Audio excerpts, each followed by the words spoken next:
Hockey Night. This is Frank Nova.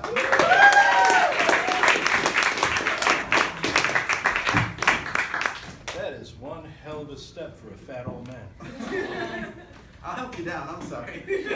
No, Bill's character. I have no personal grit of my own. First of all, thank you for allowing me to come up here and talk. And everybody has very deep personal stories tonight. And I'm not going to give you any of my personal stories because, quite frankly, this isn't the Blackout Diaries. I've already done that one. Here, do me a favor. Pass this around, please.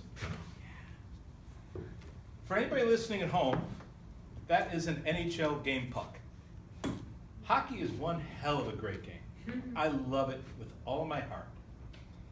And y'all better get hip to hockey because you're going to need it when we all move to Canada if Trump wins. So repeat after me. A boot. We're good.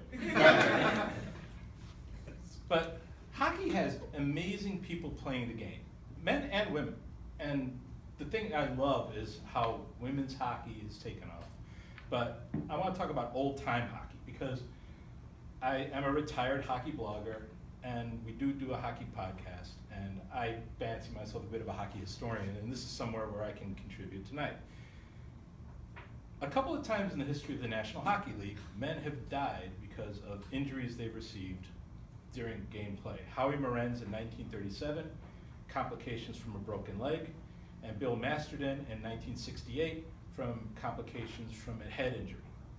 So it's not always all fun and games, but there's resilient men too. For instance, Clint Malarchuk, who was a goaltender for the Buffalo Sabres at the time, took a skate across his jugular vein.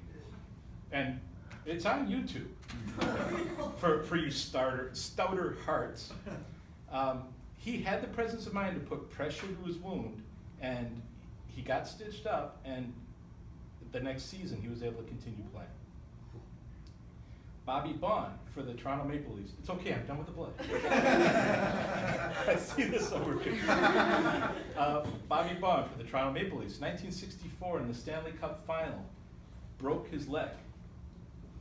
Came out the next game with his leg taped up like he was a damn mummy, scored the Stanley Cup winning goal. 2010, Western Conference Finals. Duncan Keith of our very own Chicago Blackhawks took a puck to the mouth, spit 7 chiclets on the ice, missed 1 minute for every tooth he lost. Came back in the game, looked like he lost bum fights, but he won the Stanley Cup. Good, somebody else knows bum fights. But he wound up winning the Stanley Cup that year and has won 2 more since then. And, then there's goaltenders. I mentioned Clint Malarchuk before. Allie is a goaltender.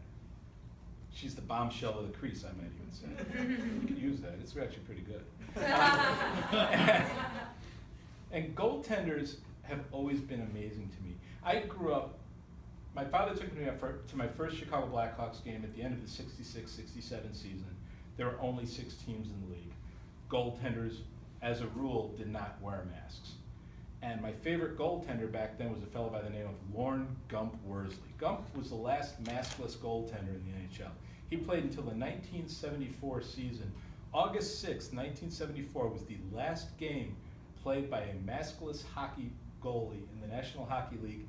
Lorne Worsley was 44 years of age with 100-mile-an-hour slap shots coming at him with no protection over his face or head.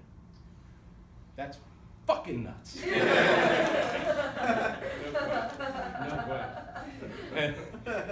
And here in Chicago, we had a man who went by the nickname of Mr. Goalie, Glenn Hall. Glenn Hall didn't wear a mask either.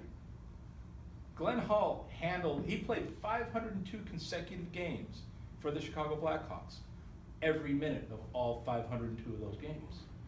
And that was when a season was like 72 games, I think, so you're talking roughly 7 full seasons without a break. And he didn't wear a mask. And this was in the era when curved sticks came into being, so shots were harder, they were moving in different directions than they ever moved in before, people were skating faster, becoming more physically fit. I mean, his own teammate, Bobby Hull, looked like he had been chiseled out of granite. And the way Hull dealt with this was before every game, he rose up from his stool in Chicago Stadium, regally walked into the men's room, and puked. Every night, Glenn Hull puked. But he was there for every single game, and he was good enough to, of all the goaltenders in the National Hockey League history, he's the one they call Mr. Goalie. In fact, the Blackhawks didn't even carry a backup goaltender those years. Dennis DeJordy came later on, but their backup goaltender was Walter, I'm going to screw up his last name, Habilius, I think it is, but everyone in Chicago knew him as Gunzo. Now, you may wonder, how does a guy named Walter Habilius get the nickname Gunzo? Well,